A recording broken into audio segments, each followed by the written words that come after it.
नमस्कार मित्रों, आइए आज हम जरा बात करें, कुछ सवाल करें,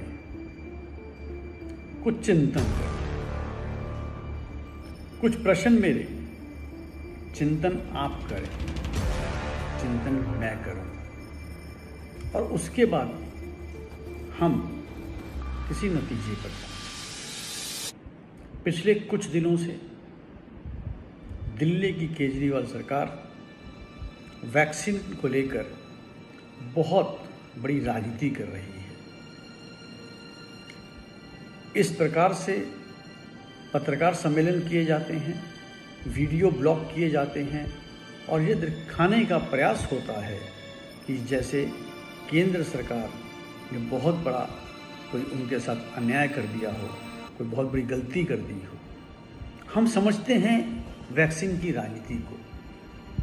केंद्र सरकार ने पहले 60 साल से ऊपर हर किसी के लिए और 45 से 60 साल तक के लिए जो लोग कोमॉर्बिड हैं उनके लिए वैक्सीनेशन का ड्राइव खोला।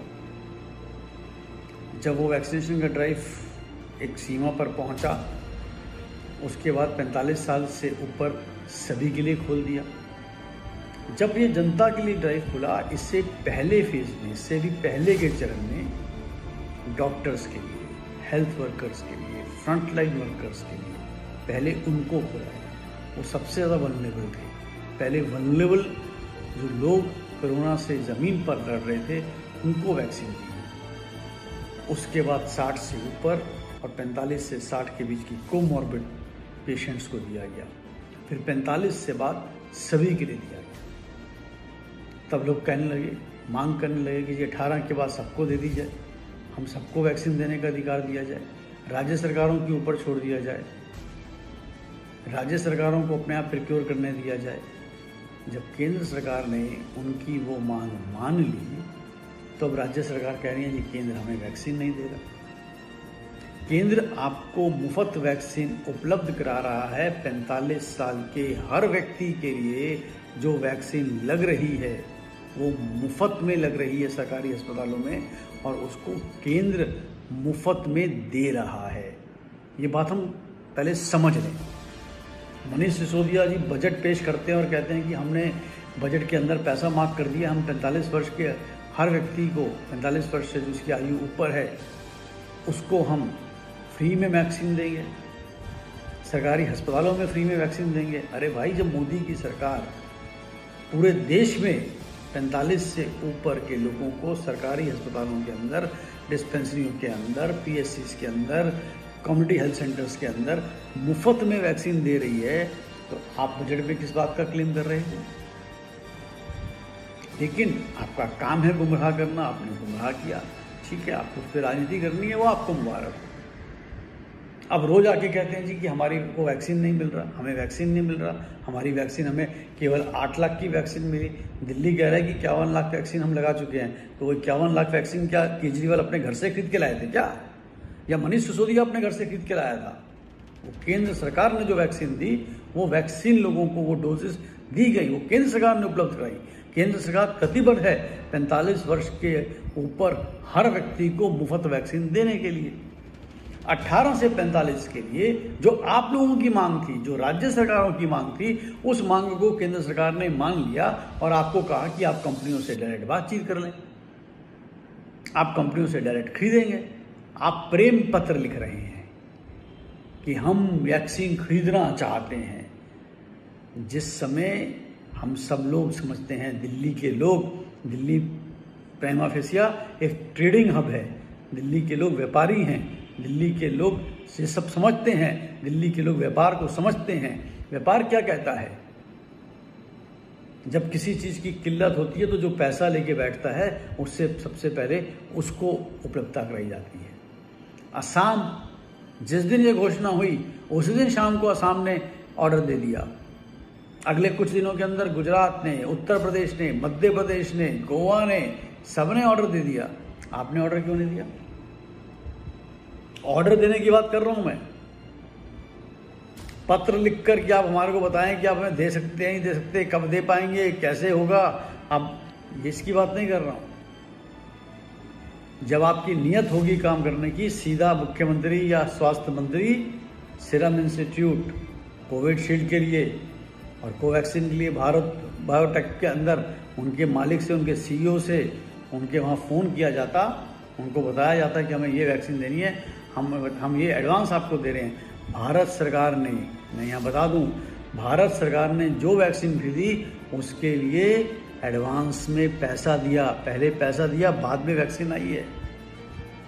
आपको भी पहले ऐसा ही करना चाहिए था। It's a simple business logic which should have been applied. You know there are so many buyers in the market. Where were you sleeping? आज आप कहते हो हम फाइजर से बात कर रहे हैं, मॉडर्ना से बात कर रहे हैं, जॉनसन एंड जॉनसन से बात कर रहे हैं। आपको 300 रुपये, 400 रुपये, 600 रुपये की वैक्सीन लगाने में, पे करने में हमारे यहाँ पे लोगों को दिक्कत है। आप मॉडर्ना, फाइजर और जॉनसन की बात कर रहे हैं। क्या भारत के अंदर वैसी लॉजिस्टिकल सप्लाई चेन का लॉजिस्टिक्स है क्या? हमारे यहाँ कोल्ड चेन्स हैं क्या? जिस डिग्री पे टेम्परेचर पे उस वैक्सीन को रखना है, क्या हम रख सकते हैं क्या? जिन वैक्सीन की कंपनी ने भारत के अंदर ब्रिज ट्रायल करने से मना कर दिया, लायबिलिटी क्लॉज साइन करने से मना कर दिया, आप उनसे बात कर रहे हैं? आपको किसने रोका सीरम से बात करने के लिए, भारत बायोटेक से बात करने के लिए? और आज विष्णु सिसोदिया जी ये बयान देते हैं, ये 96,000 करोड़ का मामला है, केवल 2 कंपनियों को जा रहा है। दोनों कंपनियां भारतीय कंपनियां हैं, भारत का पैसा भारत की कंपनियों के पास जा रहा है। आप भारत का पैसा विदेश में भेजना चाहते हैं, डॉलर्स में भेजना चाहते हैं, आपको जवाब देना होगा। आपने गत 6 वर्षों के अंदर देश को बहुत गुमराह किया है। इससे अधिक गुमराह अब हम दिल्ली की जनता को नहीं होने देंगे। आपको मैं ये चैलेंज देता हूं, कभी मनीष सिसोदिया टीवी पर आ जाएगा, कभी अरविंद केजरीवाल आ जाएगा, कभी सौरभ भारद्वाज आ जाएगा, कभी वो राघव चड्ढा आ जाएगा। राघव चड्ढा जी, आप दिल्ली जल बोर्ड के वाइस चेयरमैन हैं। दिल्ली के अंदर सीवर का पानी आ रहा है, दिल्ली के अंदर पानी के अंदर शौच का पानी आ रहा है पीने का, आप उसको जाके संभालिए। देश में 40-50% बीमारियां पीने के पानी के कारण हैं। आप उस चीज को संभालिए, नहीं तो दिल्ली के अंदर एक और विनाशकारी बीमारी आ जाएगी। ये खेल बंद करिए, ये नाटक बंद करिए। आपको दिल्ली की जनता ने मैंडेट दिया है, उस मैंडेट का आदर करिए। ये दुर्भाग्य है दिल्ली की जनता का, जो कुछ टुकड़ों पे, कुछ बिजली और कुछ पानी की मुफ्त के चक्कर में बिक गए। मैं कहता हूं दिल्ली की जनता बिक गई। मैं भी दिल्ली वाला हूं, अपने आप को शर्म से लज्जित महसूस करता हूं। मैं मैंडेट का आदर करता हूं। आपने अपना एक खेल खेला, उस खेल में दिल्ली की जनता ने आपको मैंडेट दिया। आपको जो मैंडेट दिया आप उसका कार्य करिए। जो काम आपको करना है आप उस काम को करिए। बार बार आकर यहां रोना धोना देके पैनिक मत क्रिएट करिएगा। आप पैनिक क्रिएट करना चाहते हैं। जब कोरोना के केसेस बढ़ रहे थे, सिंधु बॉर्डर के अंदर किसने किसानों को बैठने दिया? किसने पैरामिलिट्री फोर्सेस और हमारे दिल्ली पुलिस के कर्मचारियों को, जो डीटीसी की बसेस दी जाती थी, किसने विड्रॉ किया कि हम उस बसेस को नहीं देने देंगे डीटीसी के लिए? आपने। आप इधर उधर की बातें मत बताओ करो। आप ये बताओ कि दिल्ली क्यों लूटी, दिल्ली के अंदर मौत की दर सबसे अधिक क्यों है?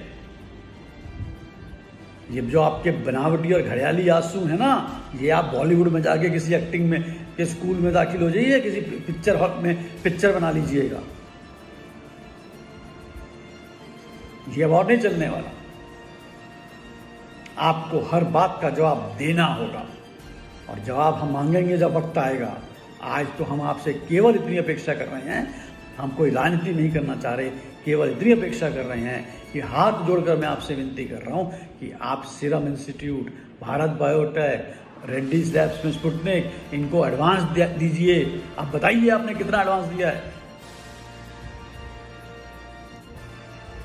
दिल्ली के अंदर कोई भी व्यक्ति को कोविड हुआ, किसी भी व्यक्ति की मृत्यु हुई, उसका जिम्मेदार अरविंद केजरीवाल और उसकी पार्टी होगी। बिना एडवांस दिए वैक्सीन नहीं मिलेगी। दिल्ली की जनता को भी ये समझ जाना चाहिए। और आपने एक बार कहा था कि बिजली का बिल मत जमा करिएगा, जब शीला दीक्षित की सरकार थी, आप मत करिएगा बिजली का बिल जमा। आज मैं दिल्ली वालों को कहता हूं, कोई दिल्ली में जीएसटी जमा मत करे। कहूं, अपील करें हम भी क्या? हम नहीं करेंगे। हम ये नहीं कहेंगे कि जीएसटी जमा मत करो। आप कह सकते हो। हम भारत से प्रेम करते हैं।